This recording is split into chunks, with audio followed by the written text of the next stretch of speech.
Good morning, everyone. Welcome to the Leadership Adventure. My name is Kasia with MindQuest Global, and today I've got Garry Ridge with me.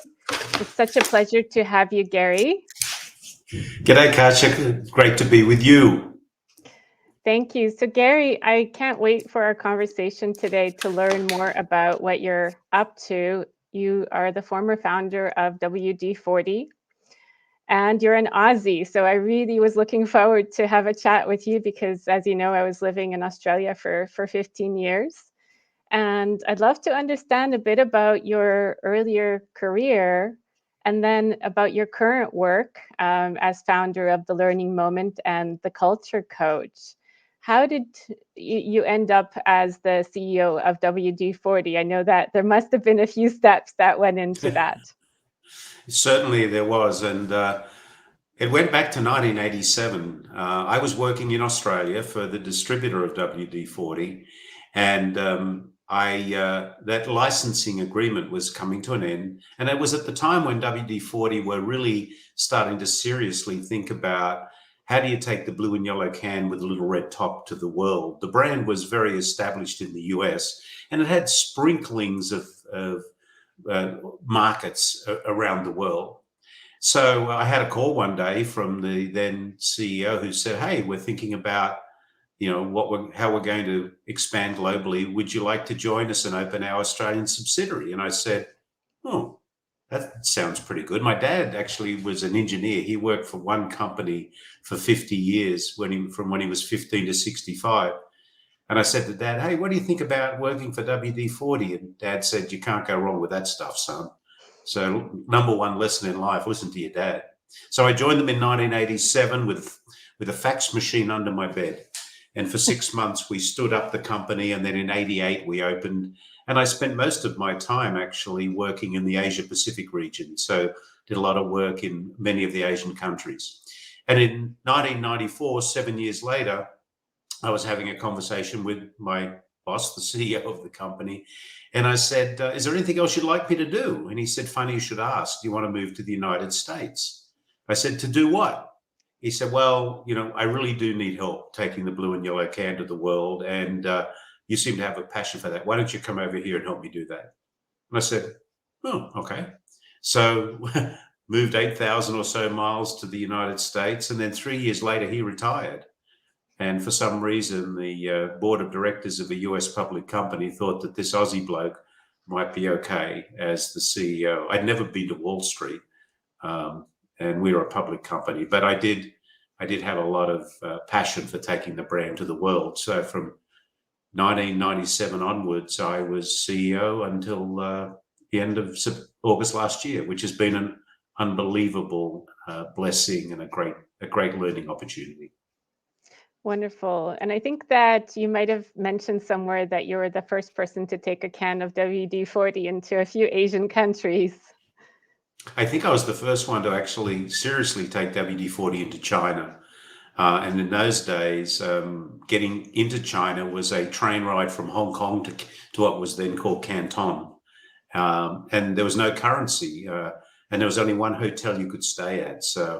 But at that early days, they didn't need WD-40. They had dirty diesel oil and ignorance taking care of their problems. But today, WD-40 company has a large market in China and many of the Asian markets. And Garry, I'd love to hear a little bit about, just for a moment, for anybody that may not be familiar with the product, which most people would be, what was the main thing that you were sharing in terms of your messaging around the product when you were introducing it to the world? Well, WD-40 is a product that creates positive, lasting memories. So we said we're in the memories business. And I think anybody who has a can, if they reflect, they can probably remember when they met the can and the memory that it created, because it's an honest product. In fact, it was really interesting. The product was developed in San Diego in 1953 or thereabouts. There was a problem with condensation and corrosion with the umbilical cord of the Atlas space rocket. And the company was called Rocket Chemical Company in those days. And the chemists got together and started to mix up formulas. And there were 39 formulas that didn't work, and the 40th one worked. And I'm really happy the 40th one worked, because if it hadn't have worked, I wouldn't be here with you today.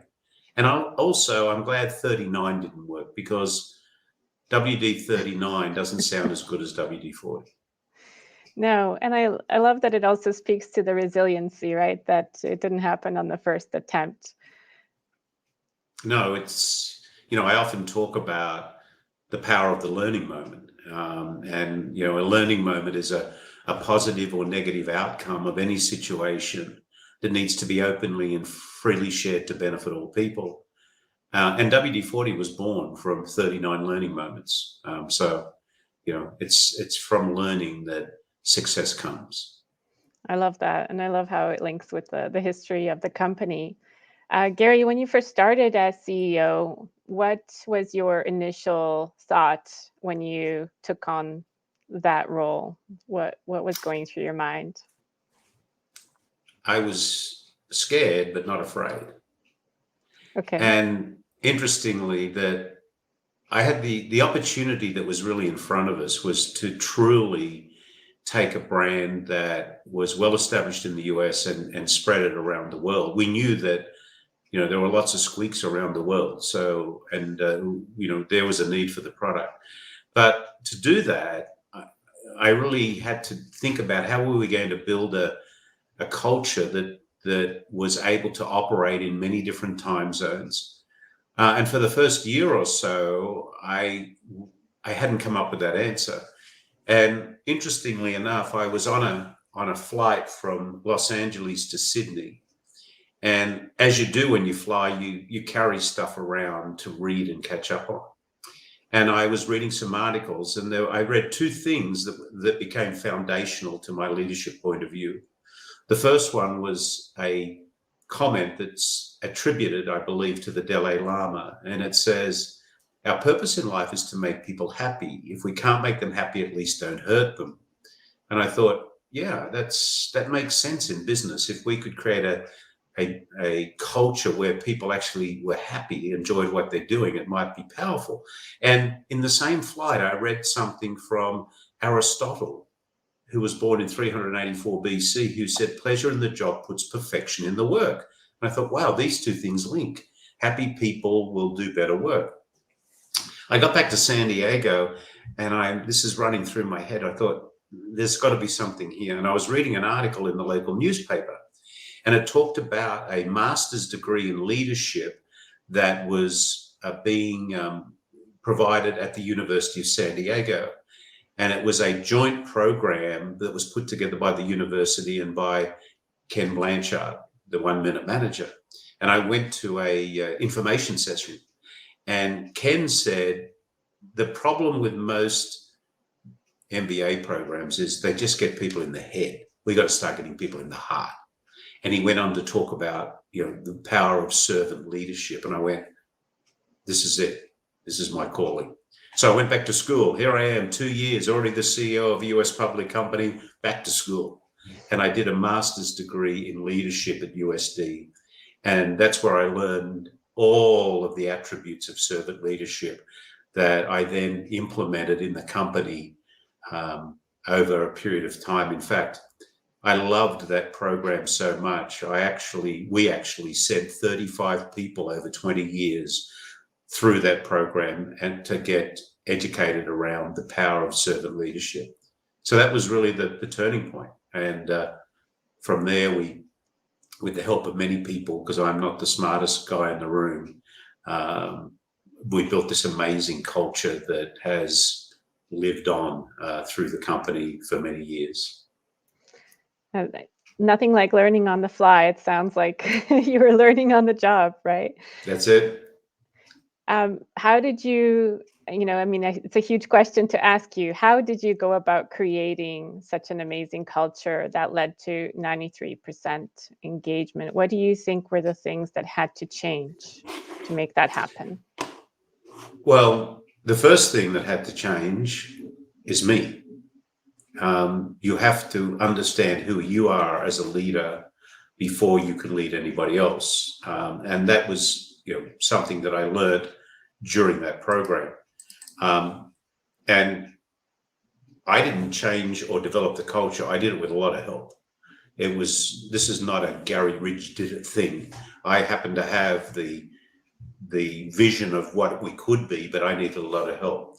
But if people are thinking about what do you do to build great cultures in an organization, there are a few things you need to think about. Number one, you have to have a people-centric leadership style, because it's all about the people within your organization.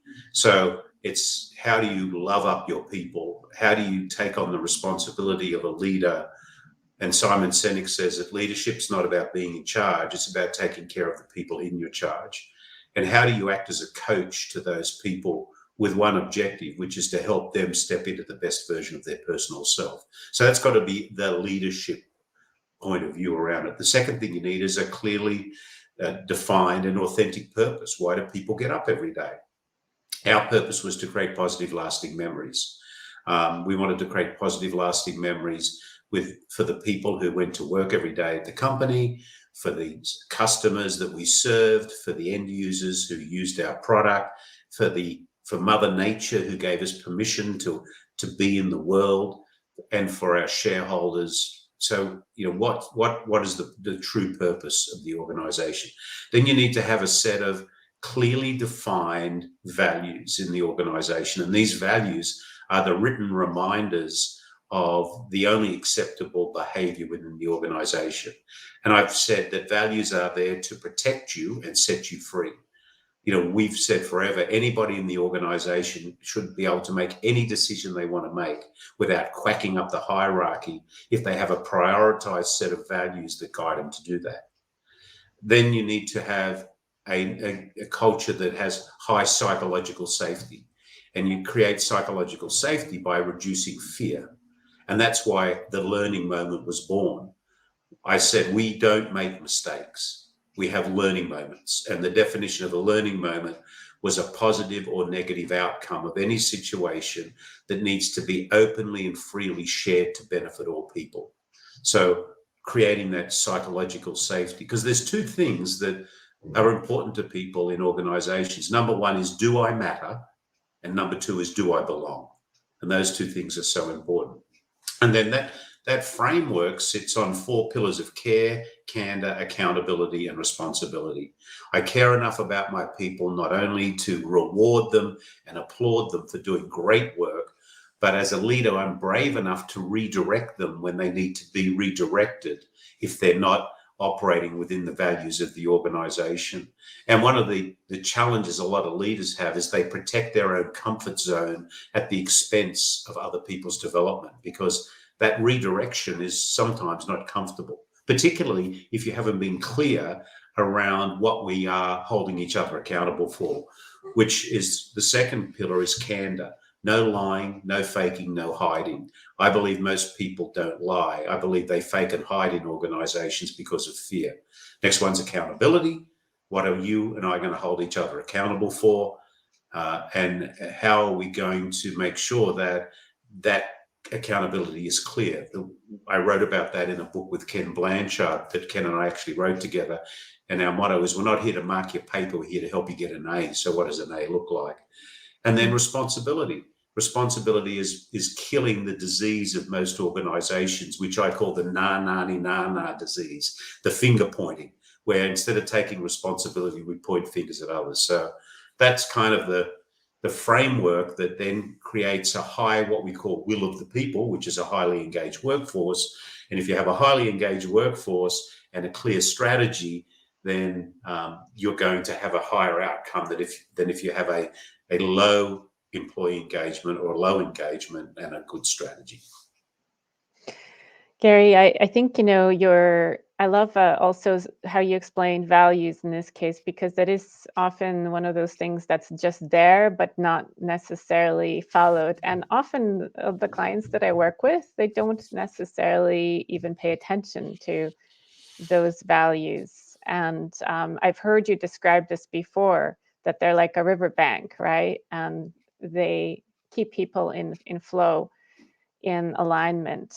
And I really loved that description that you gave, that explanation, because they are such a foundational piece, and often they're not really something that is really an important piece to an organization.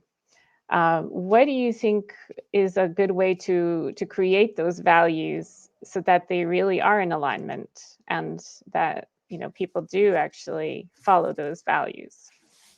Well, the number one thing is you've got to create the values that are important. And, a value is something that you hold more important over something else. So an organization has to create with their leadership what are our values in our organization, and then be brave enough to explain what they mean. Our number one value at WD40 was we value doing the right thing. Underneath that value is a paragraph that says this is what doing the right thing looks like in our organization. Because if you leave it open to interpretation, some people may think that doing the right thing looks like A when we think it looks like B. So you come up with these set of values. So now you've created them. The next thing you have to do is have people adopt them. So adoption means how do we live these values on a daily basis? So it's about communication, it's about example, it's about having a conversation. If doing the right thing is one of our values, what does it look like when we do the right thing? And what we did at the company for many years and still today, and again, it's written in the book that I wrote, is we have people share with us examples of how they've lived our values on a daily basis. And we do that in quite a formal conversation with them. So once you've done that, then the values actually get embedded. And once they're embedded, they become the normal behavior. So it's design, implement, adapt, embed, but you have to do it consistently. I go into a lot of organizations now in some of the work that I'm doing, and they say, look at our values, they're up on the wall. And I said, I can see the script, but if I watch the video, would the script look the same as the video? So there has to be zero tolerance. Leadership has to set the shining example of living these values on an ongoing basis, because culture equals values plus behavior times consistency. What are our values? What are the behaviors? And are we consistent around those within the organization?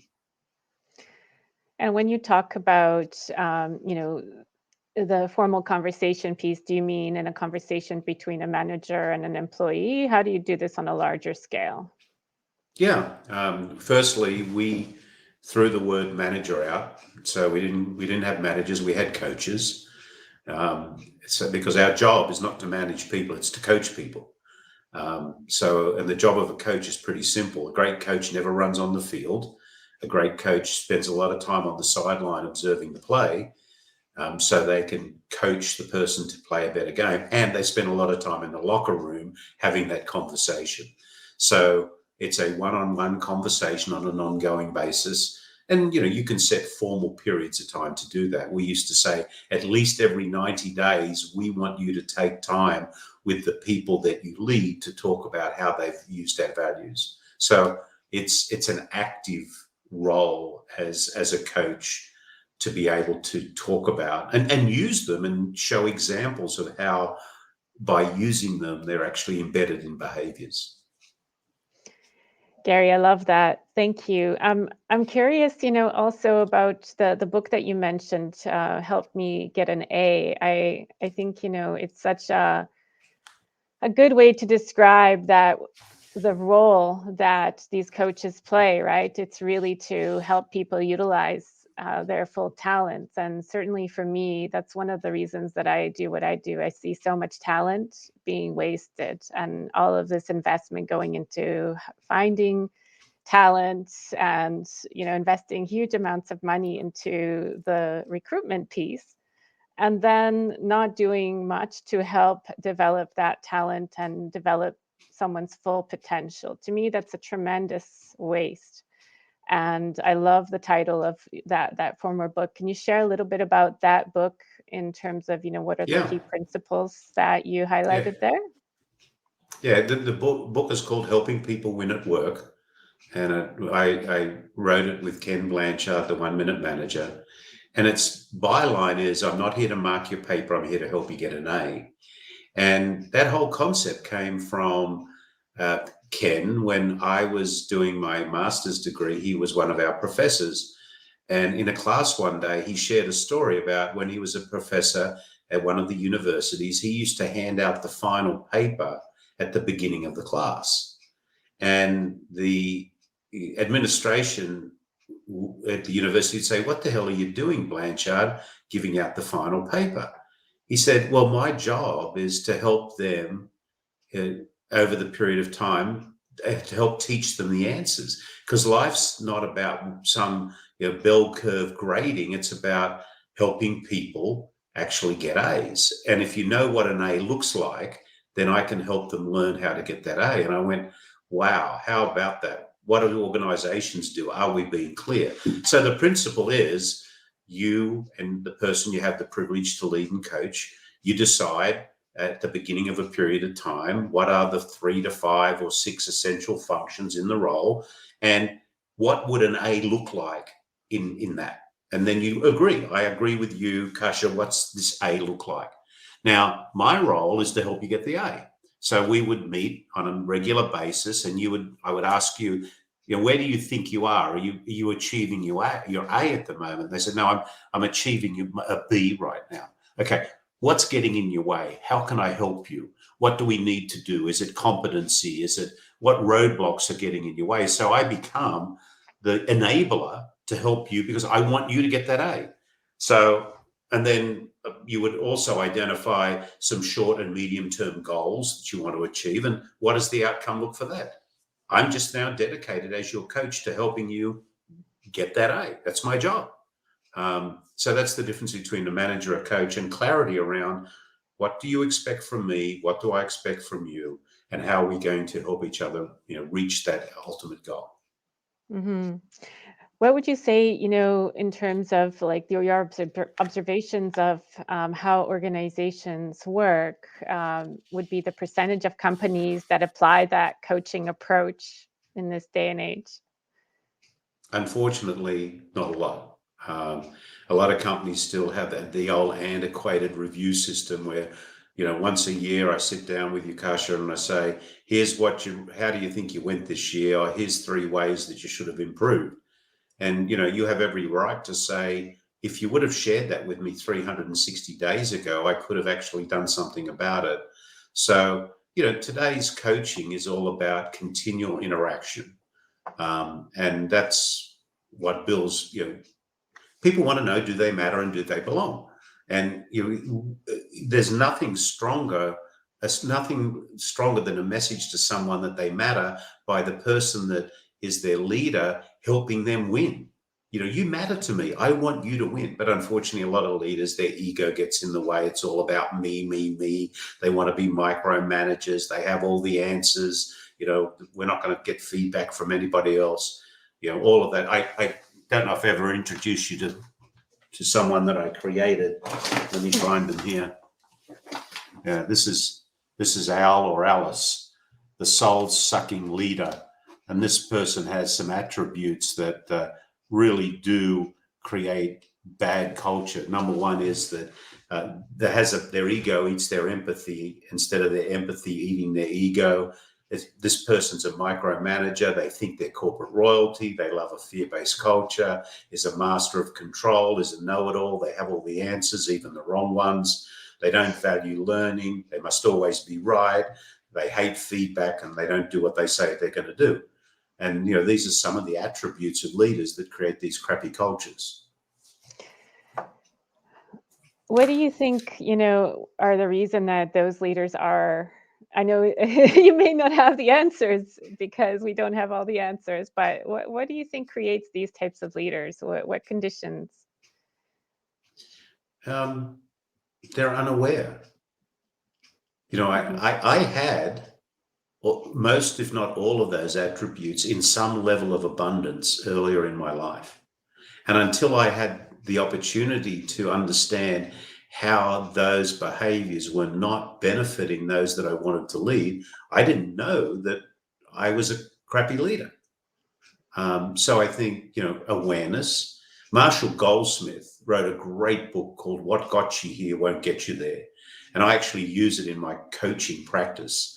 It's the 20 habits that he's identified being the number one CEO coach in the world over time.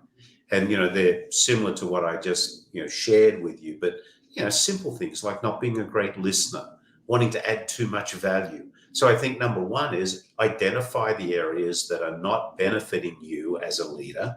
Then let's go about changing those behaviors, because you can't make anybody do anything. You have to, as a leader, be the one that has to change to have people be better as leaders. Mhm. And Garry, I know that you mentioned that you're working on another book right now. Share with us a little bit about that. Yeah, as being a public company CEO for 25 years, I jokingly say I've just completed my 25-year apprenticeship in leadership. So now I need to put it to work. And the book that I'm working on at the moment is, the working title is Any Dumb Ass, ASS Can Do It. So any dumbass can do it. And the reason I love the title is that if you know what needs to go into building a great culture, if I can do it and I'm a dumbass, anybody can do it.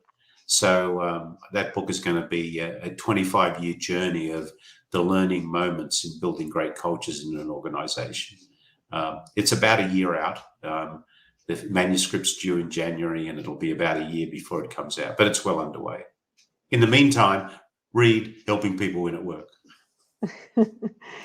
And Garry, what is the best way to get in touch with you if someone would like to talk to you about changing their culture? Certainly, a lot of people Oh, out there would need your help. well, thank you. It's very kind of you. Probably best place is my website, www.thelearningmoment.net. There's a contact link in there, and I'm on LinkedIn. I do a lot on LinkedIn. I think that's maybe how we met on LinkedIn. I can't remember. You certainly But did. they can follow me on LinkedIn. I'm posting on there, sharing some of my learning on there. So my website or on LinkedIn. I'd love to hear from anybody. And Garry, you help people to develop the strategy to create a stronger culture and then look at how they can scale this in a larger organization. Yeah. We would look at what are the elements that are in place now. More importantly, what's missing, and then how do we develop, a clearly defined purpose, our values, and then how do we put a coaching program in place to help coach leaders to implement the attributes that will build great cultures. And what are your thoughts about how this can work in a huge organization, right? Where they might have different cultures in different pockets of the world, etc. Any thoughts that you'd like to share about that? It's foundational on the values. WD-40 now is sold in 176 countries around the world. They have offices in 17 different countries, so there's lots of different cultures. But those cultures the geographic cultures may differ, but the company cultures remain the same. So the thing that's truly the foundation is, do we have a set of values that unite people, protect them, and set them free? And I often say, imagine a place where you go to work every day. You make a contribution to something bigger than yourself. You learn something new because learning is so important. You're protected and set free by a compelling set of values, and you go home happy. Now, why is that important? Because happy people create happy families. Happy families create happy communities. Happy communities create a happy world. My golly, we need a happy world. And the number one place to start making a difference in the world is cultures within an organization where people know they matter, they know they belong, they're protected and set free by a compelling set of values, and they learn every day. That's really the outcome. I love your vision. And, it's really the comment that you made that you picked up from the Dalai Lama resonates with me as well, because, I think that a lot of leaders out there aren't intending to hurt people, but certainly do. And then that hurts the organization. It ends up hurting the stakeholders as well, who they are often trying to appease, and it really doesn't create a great environment for anyone. So I love what you're sharing. The last final question I have for you is, if you're somebody working in one of these toxic environments and you don't feel you have the power to do anything about it, but you're doing it because you feel like you have to get that paycheck and you don't see another path, what could that person possibly do in that kind of situation? Of course, we may Well, encourage them to make a change in their role, and a lot of people do move on for that reason. But I'd love to hear if you have any thoughts.